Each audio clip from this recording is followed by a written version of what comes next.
Wanna know how to edit out or change your profile picture in Reolink? Well, no worries. In this video, I'm going to show you an easy step-by-step guide on how you can do it. It's super simple and under a minute, so let's get straight to it. Now, first things first, simply open up your Reolink application and make sure you are logged in. So if you aren't logged in, it's not possible. So we have also created a video on how to do it. So make sure to watch it. Now, once you have done all of that, on the bottom right side, you should be seeing your profile icon. That is me. Just simply select it. And now on top, your rough username or your email should be given with censorship in it.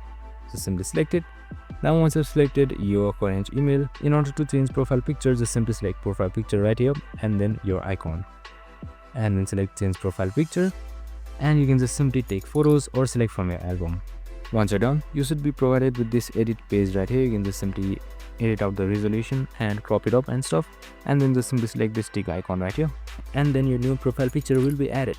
That's it, super simple and easy. I hope this video helped. If it did, make sure to like, subscribe and tune in with us for more of these videos. See you in the next one.